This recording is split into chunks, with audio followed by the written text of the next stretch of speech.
Tragedy in El Paso leads to new calls for action. We definitely need to work on very serious issues in this country so that no more people die. Ideas rejected before are getting new attention. Is there a way to identify some of these shooters early before they commit their acts of violence? Now, as people mourn, state leaders look for ways to stop future tragedies. The bottom line is that there's much to be done, and there's a need for speed. Hello, and thank you for joining us for State of Texas. I'm Josh Hinkle. Calls for action on gun control are growing louder in Texas after Saturday's mass shooting in El Paso. As people pay tribute to those killed by the gunmen, Texas lawmakers called for new efforts to take steps to prevent future tragedies. And Governor Greg Abbott seems to be on board. On Wednesday, the governor met privately with members of the Texas legislature from the El Paso delegation. Then he spoke to reporters about what needs to happen next. He put particular emphasis on curbing racism and hate. In this case, we are dealing with domestic terrorism. We're dealing with a white supremacist. We're dealing with racism. We're dealing with broad-based challenges that have to be tackled. Now, as it concerns domestic terrorism, there are certain things that I, as governor, will be able to make sure happens immediately, such as having the Texas Department of Public Safety work with federal and local officials to begin already identifying potential terrorists, identifying hate groups, identifying white racists or any type of racist who may pose a threat to anybody.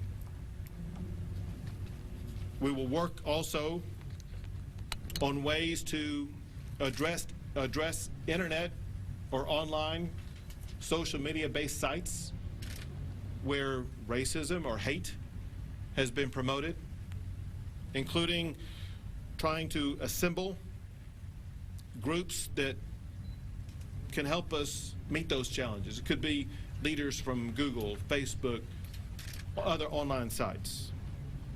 We need to work on ways to ban things like what I'll pronounce as 8chan, the site where the killer here in El Paso posted his manifesto. We need to look on broader-based issues as a state and as a people to reduce racism and hate in this state, to tamp down the rhetoric, to promote more unity.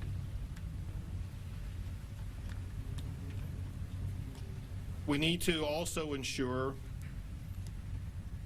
that guns are not in the hands of deranged killers like the man who committed this heinous crime here in El Paso, while also at the same time ensuring that constitutional rights are not going to be violated.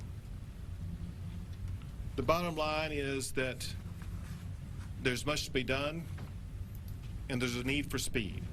We'll learn more about the plans this Thursday when we host a town hall with Governor Abbott. You can watch it live here on your local Nexstar station, and we'll bring you live in-depth coverage streaming on your station's website before and after the town hall with Governor Abbott. The governor also announced plans for a series of roundtable discussions similar to what happened after the Santa Fe school shootings. Those discussions led to new laws in the past legislative session. One El Paso Democrat who met with the governor says lawmakers are ready to move forward. We got into some real nitty-gritty, serious discussions about where do we go from here. And certainly two key issues: gun safety legislation and policy, and how to address white supremacy, hate crimes, and racism. And so the governor made a commitment to us that he would establish very soon some roundtable discussions the way he did after the school shooting in Santa Fe, comprised of experts, community people, legislators, and others, to see if we can come together on an approach to next steps, whether it's legislative, whether it's just executive order changes, instructions to law enforcement, and we think that we're going to make some progress once we get underway with those roundtables, because that's where we're going to find out, well, what can we do, what is doable, what is not. I don't think there's a drive towards a special session, even though other people have been calling for it. But certainly for the next legislative session, there are going to be a number of legislative measures that are going to try to be tailored towards addressing what happened in El Paso, different than what happened in the school shootings up in Santa Fe High School. One idea getting new attention is legislation to add red flag laws in Texas. The governor's school safety action plan after the Santa Fe high school shootings included an order to study red flag laws. They can give law enforcement a way to take guns from a person who's considered to be a threat. In the report, the governor wrote that properly designed red flag laws could identify potential shooters but still preserve fundamental rights under the Second Amendment. But Lieutenant Governor Dan Patrick said the Texas Senate would not pass a red flag law. Governor Abbott then backed away from the idea. Here's what he said last September during the gubernatorial debate. Having met with dozens of experts around the state, they emphasize the importance of investing in mental health, providing greater law enforcement presence at schools, as well as enforcing current laws. You would not support a red flag law? Would not support a red flag law that would take guns away from people without due process.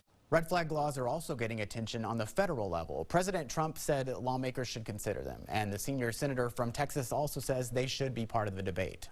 I know there's a lot of discussion about so-called red flag laws that have been passed by a number of states. This is something that that I think we need to discuss and see, is there a way to identify some of these shooters early before they commit their acts of violence? Last year, Senator Cornyn introduced and passed a bipartisan background check bill. The Fix NICS Act followed the mass shootings at the church in Sutherland Springs. The shooters should not have been able to buy the gun used that day. A 2012 conviction for domestic assault never made it into the National Instant Criminal Background Check System called NICS. Cornyn's office sent the U.S. Attorney General a letter in February saying submissions to the background check system increased 400% after the law passed last year. After the deadly shootings, some politicians are putting a target on video games. And I see a video game industry that teaches young people to kill. Does the violence in virtual worlds lead to deadly acts in real life? We look closer at the research and the mixed answers. One of the top leaders at the Capitol now faces a lawsuit. How a recorded conversation is leading to big problems for Speaker Dennis Bonnen.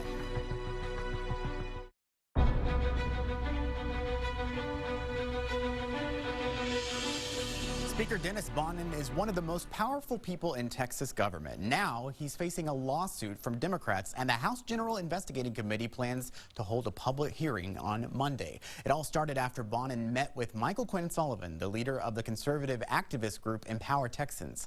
Sullivan says he has an audio recording of Bonnen asking Empower Texans to campaign against 10 Republicans. That's a big deal because Bonnen promised not to campaign against incumbent House members.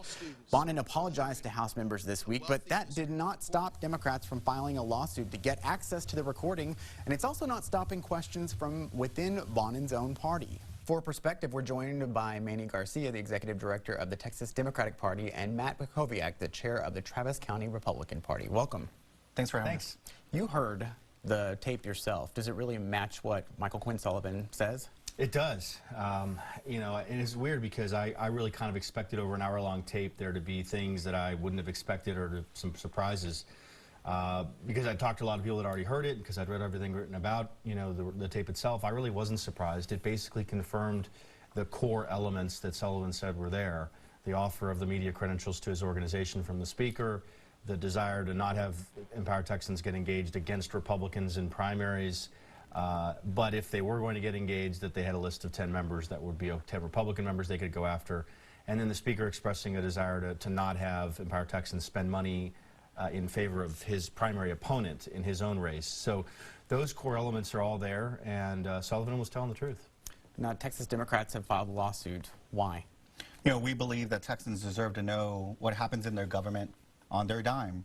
This was inside the Texas Capitol. This was during the legislative fundraising moratorium, and there was a discussion about political money being used to accomplish the Speaker's political goals. To Matt's point, there were some really troubling things that were said, and we believe that the people of Texas deserve to know exactly what was said, and if violations of the law occurred, then people need to be held accountable for them. Do you believe that the tape should be released? I do, and I went into it believing that there would be some sort of ugly, insulting talk on the tape, and that it might be in everyone's interest not to have the tape released. And while there were certainly some comments like that that will be damaging to, I would say, sort of tangential figures, I think it's in the public's interest from a transparency perspective that it be released. Keep in mind, the person who is at greatest risk of the tape being released is the Speaker himself. He'll be the one that's most embarrassed. He's the one that's called for it to be released. So I do hope it gets released. I don't know if there are legal considerations. I know that the House General Investigating Committee may gain access to it through a subpoena starting perhaps on Monday at their hearing. So my guess is this thing will eventually come out publicly, just a question of when. I think a lot of people just think that this is par for the course. A powerful politician, you know, trying to make a deal to get something done. Why has it become such a big deal? No, I think people on both sides of the aisle believe that they're fed up with the backroom deals. They want accountability from their politicians. They want things to get done. Things should be getting done inside the Texas Capitol. Not schemes to abuse power, not schemes to gain and protect more power. And you know, really what the best solution here is for everybody to hear this tape, for the chips to fall where they may, for law enforcement authorities to get involved should they need to get involved if there is criminal activity, and for civil issues to be carried out in the courts if they need to be carried out in the courts. And you know, ultimately the people of Texas deserve to know that their elected officials, that the Speaker of the House is getting things done inside the Capitol.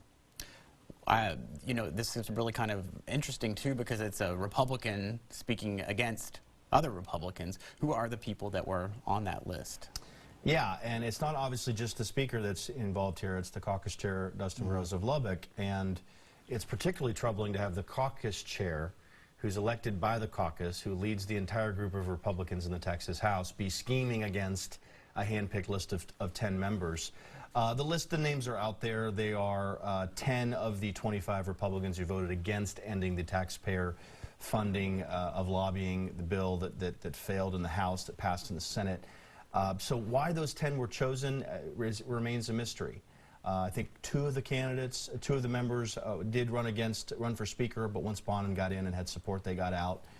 So I think it's probably personality driven more than anything else. I do think the one thing about the lawsuit that's interesting is I don't know that the Texas Democratic Party and one Texas House member who's a Democrat are going to have standing here.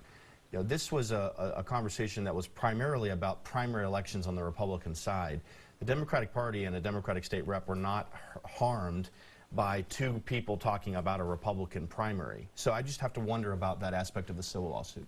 Your thoughts on that? You know, we look forward to going into court and seeing exactly what happened, and reviewing the evidence and making the court make that decision. Do you think that what the Speaker said in his apology is enough? No. You know, ultimately, the Speaker of the House cannot be involved in this kind of conduct. You know, both attacking members of his own party, betraying a promise that was made for the institution of the House to protect itself, for incumbents to not challenge against each other. Trust is broken, and credibility has been broken. But beyond that, you know, there is rumor of these vile and derogatory comments, and you know, the people of Texas cannot support that, and members should not support those kinds of comments from their leader. What do you think about the apology? I think he went further than he'd gone before. He didn't really apologize for the list. He sort of apologized for taking the meeting and saying some, quote, terrible things. Look, I think it was a good start. I think he's going to have to go further. Well, we will be watching closely. Thank you very much. Thanks. Thank you. Another Texas Republican is leaving Congress. How this latest retirement could open the door for Democrats in his district. Signed, sealed, and disbarred. How one Texas politician lost his law license but kept his seat in the Capitol.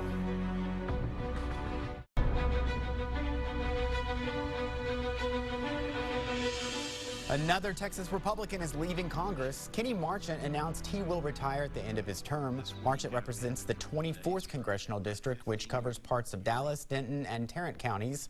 He serves on the House Ways and Means Committee and is the senior Republican on the Ethics Committee.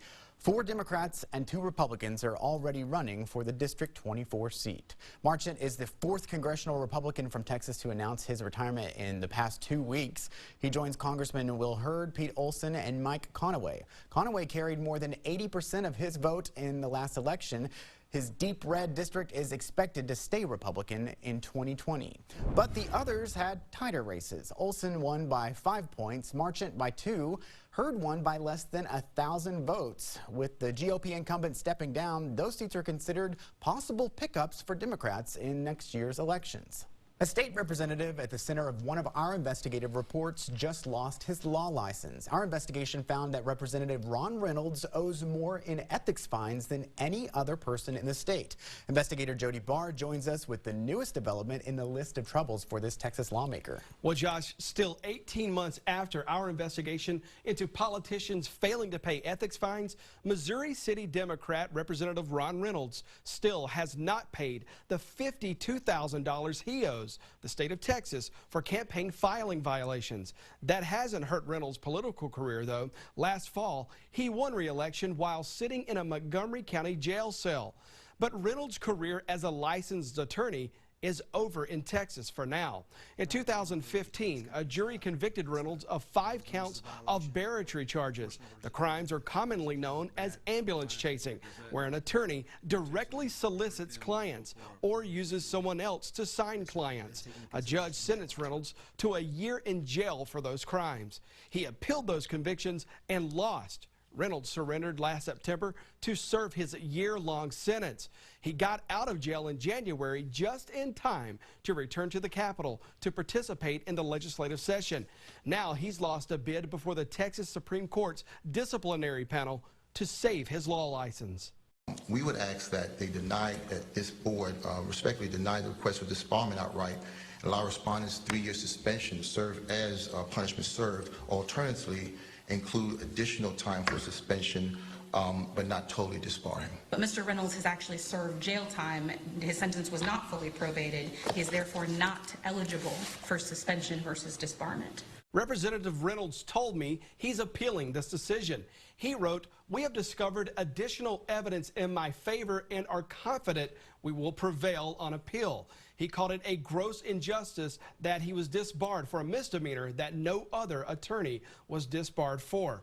Reynolds spent the past 3 years under suspension, but this decision is sort of permanent. In 5 years, Reynolds can ask a district court for his law license back. Still a long way to go in this case, though. As for the ethics fines, our investigation found more than 300 public officials, lobbyists, and candidates owe the state of Texas unpaid ethics fines, right? They do, Josh, and it's actually $1.4 million as of today. Now, when we first told you about this problem 18 months ago, there were 342 people on this list. As of today, it's a little better. There are 5 fewer debtors on the state's list. All right, Jody, thank you very much. And thank you again for joining us for State of Texas. I'm Josh Hinkle. We'll be back next week to bring you an in-depth look at Texas politics.